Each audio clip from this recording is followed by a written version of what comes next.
Bonjour à tous et bienvenue sur Metacast, la chaîne de podcast dédiée au cancer du sein métastatique. Aujourd'hui, notre épisode traite des jeunes aidants, un enjeu de société. Pour en parler, nous avons le plaisir d'accueillir Madame Françoise Élien, psychologue, fondatrice et présidente de l'association nationale Jeunes Aidants Ensemble, JAD, et directrice de l'association SPACE, soins palliatifs et parcours de santé complexes. Madame Élien, bonjour. Bonjour. Alors Madame Élien, nous parlons aujourd'hui de jeunes aidants. Comment sont-ils définis et quels sont leurs rôles ? Alors, nous parlons aujourd'hui des jeunes aidants, eh bien, pas encore assez, puisque la question des jeunes aidants est apparue dans ma clinique au domicile, puisque je travaille dans une structure qui s'occupe que de patients graves avec des maladies chroniques à risque létal chez eux. Et c'est dans le domicile résidentiel que j'ai rencontré depuis 2010, de plus en plus souvent en Île-de-France, des jeunes dans une situation d'aidance. Les jeunes aidants, c'est une partie tout à fait encore trop invisibilité de la jeunesse.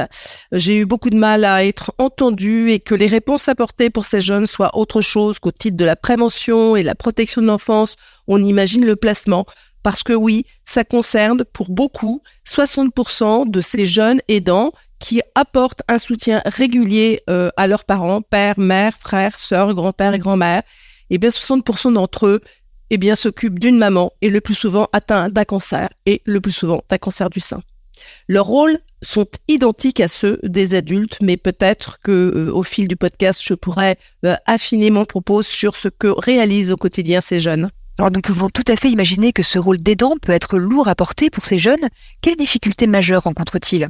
Je dirais que je ne sais pas si lourd est le terme. En tout cas, nous devons, face à cette jeunesse qui accompagne, aide sur le plan administratif, sur le plan de l'organisation familiale, faire les courses, aller chercher les médicaments, être un soutien moral à l'égard du parent malade, mais aussi s'occuper de la fratrie. Et pour 20% de l'activité au quotidien de ces jeunes, eh bien, les gestes qu'ils réalisent auprès de la personne malade, atteinte d'une maladie chronique, d'un handicap mental ou un handicap moteur, eh ben, s'apparente à des soins.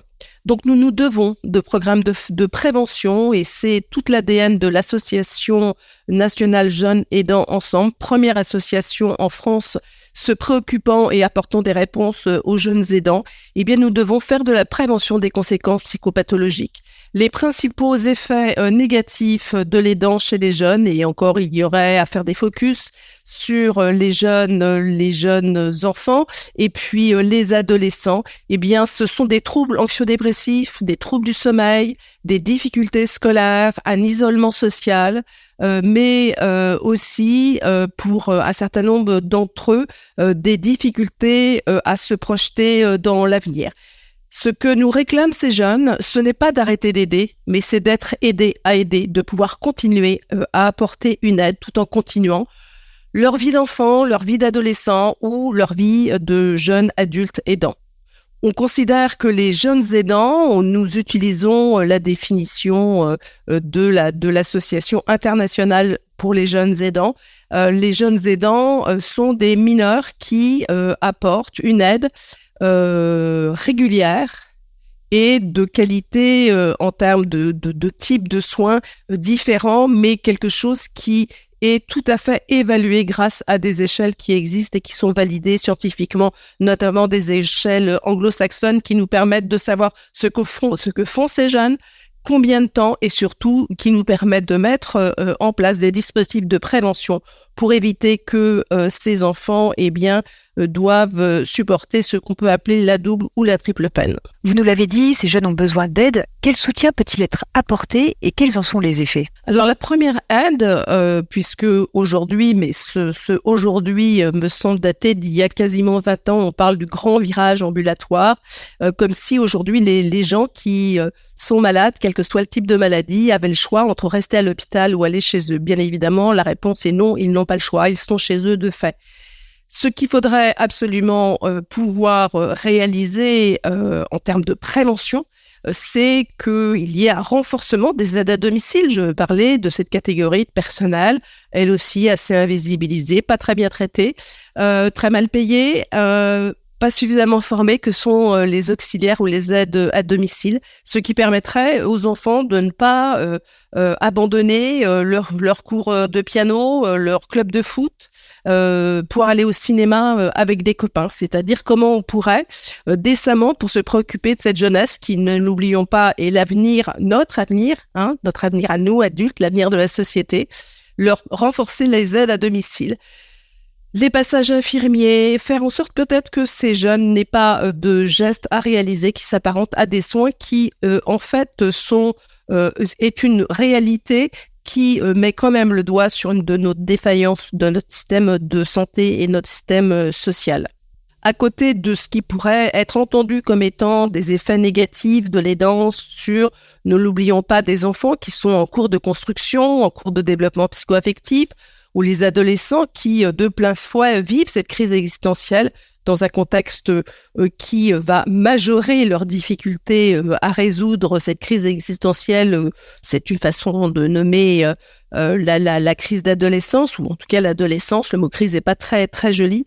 Il y a aussi des effets très positifs, c'est-à-dire que ce sont des enfants qui révèlent une capacité d'adaptation largement supérieure à des enfants du même âge, des enfants qui sont beaucoup plus résilients que les autres, et des enfants qui apprennent, c'est-à-dire ont un savoir expérientiel.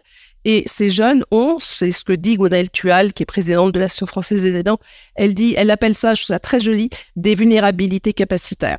Madame Élien, vous êtes fondatrice et présidente de l'association nationale Jeunes Aidants Ensemble, que l'on nomme JAD. Quelles sont les missions de cette association ?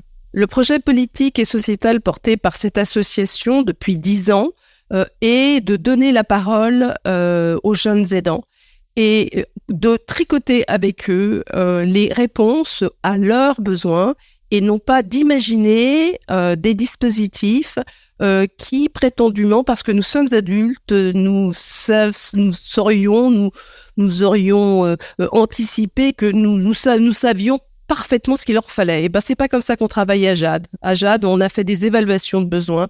On a surtout fait quelque chose qui me semble essentiel dans le développement de dispositifs en direction de populations fragiles, sensibles, comme la jeunesse. Nous ne pouvons pas créer des dispositifs et des réponses sans qu'elles soient évaluées scientifiquement. Nous avons créé les premiers ateliers cinéma répit parce que ça, c'est le dispositif phare de JAD. C'est des ateliers d'expression artistique répit où les enfants vont pouvoir nous dire à travers un média artistique ce dont ils ont besoin, ce qui les inquiète, ce qui les satisfont, ce qu'ils souhaiteraient avoir de plus chez eux pour pouvoir continuer à mener leur vie. Et puis aussi, c'est aussi un lieu où ils font communauté et où ils souffrent, où ils prennent du répit comme tous les aidants. Les ateliers JAD, c'est vraiment le dispositif phare de l'association. Mais ce dispositif, il est aujourd'hui essaimé. Il y a 20 ateliers JAD maintenant en France. Bientôt aussi, il y en aura dans les DROM. Ils sont évalués par le laboratoire de processus de santé de psychopathologie Université Paris-Cité, avec lequel nous avons, avec Amara Bourgeois, qui est la directrice de JAD, conventionné pour que tous ces dispositifs soient évalués, parce que l'évaluation, ça garantit aussi d'être en capacité d'être une structure agile et de mettre des actions correctrices. Et nous l'avons fait et nous le faisons. Tous les ateliers JAD de France sont évalués par le même laboratoire. Ça nous permet de consolider des données, mais surtout de faire évoluer le dispositif. JAD, ce n'est pas que des ateliers d'expression artistique répit, mais c'est aussi d'autres réponses que nous avons tricotées avec les différents ministères qui sont intéressés par cette question des jeunes aidants. C'est aussi des sensibilisations auprès des personnels de l'éducation nationale, mais aussi auprès des professionnels de santé. C'est-à-dire que bien souvent, on se pose la question à savoir, mais pourquoi tel enfant, tous les lundis matins ou tous les mardis matins, il arrive à 8h30, il est en 5e, il s'écoule sur sa table, il s'endort. Alors, est-ce que c'est parce qu'il n'aime pas les mathématiques ? Eh ben non, parce que le lundi soir, sa mère travaille en coupé et qu'elle travaille toute la nuit et que lui s'occupe toute la nuit de sa sœur de 8 ans qui a des troubles autistiques et donc, en fait, il dort jamais dans la nuit du lundi au mardi. C'est-à-dire d'aider les adultes qui rencontrent les jeunes aidants. On a l'habitude de dire que des jeunes aidants, il y en a dans toutes les classes, dans toutes les salles de classe, dans toutes les salles d'attente et à tous les coins de rue. On a aujourd'hui, et grâce à ce laboratoire de recherche, a mis en avant un axe de recherche très fort qui s'appelle GED et qui a permis déjà l'écriture de 3 thèses de doctorat qui, une, nous a permis de donner un chiffre qui est quand même important, c'est-à-dire qu'on sait aujourd'hui en France que plus de 12,3% des collégiens sont dans une situation d'aidance au quotidien. Une autre thèse a travaillé sur les lycéens, sur des cohortes de 6000 lycéens, avec évidemment, vous en doutez, toutes les précautions de méthodologie de recherche. Et nous savons que plus de 14% des lycéens sont dans des situations d'aidance. Et la dernière thèse, qui s'appelait Campus Care, s'adresse aux étudiants. Et sur cette population des étudiants, là, le chiffre est beaucoup plus élevé puisqu'il est supérieur à 16%. Avec quelque chose qui se dessine, plus on regarde les jeunes aidants dans leur développement et plus ils avancent en âge et plus la proportion est genrée. C'est-à-dire que globalement, chez les collégiens, on entend autant de garçons que de filles qui sont dans des situations d'aidance. Mais quand on regarde la situation des étudiants, c'est une majorité d'étudiantes et pas d'étudiants qui sont aidants. Et pour finir, Madame Elien, quelle conclusion voudriez-vous nous partager ? Peut-être pour conclure, je pense que se préoccuper de cette jeunesse, il y a eu des statistiques réalisées par l'adresse et publiées en février 2023 sur un focus, puisqu'il ne s'agissait d'aidants que de personnes âgées ou personnes handicapées. Donc on a plus de 8,5 millions d'aidants et sur ces 8,5 millions d'aidants uniquement de personnes âgées et personnes handicapées, l'adresse a pu repérer des aidants dès l'âge de 5 ans et donc des mineurs, des jeunes aidants et ils en dénombrent déjà 500 000.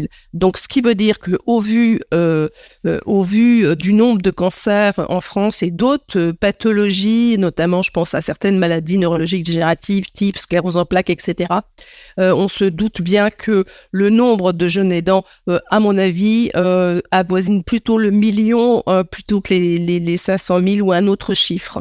Voilà, et que ce que je demande, c'est que cette jeunesse soit repérée, aidée, accompagnée, écoutée, et que qu'on ne soit pas gêné et qu'on n'ait surtout aucun sentiment de compassion à leur égard. Ça leur est vraiment insupportable. Un grand merci Madame Elien de nous avoir éclairé sur l'enjeu de société que sont les jeunes aidants pour les patientes atteintes d'un cancer du sein métastatique. Quant à vous, chers auditeurs, nous vous rappelons que vous pouvez gratuitement vous abonner à la chaîne Metacast, disponible sur toutes les grandes plateformes de podcast. Nous vous remercions de votre fidélité et vous retrouvons sur la chaîne Metacast. Chaque semaine, un nouvel épisode est publié. Soyez au rendez-vous et à très bientôt.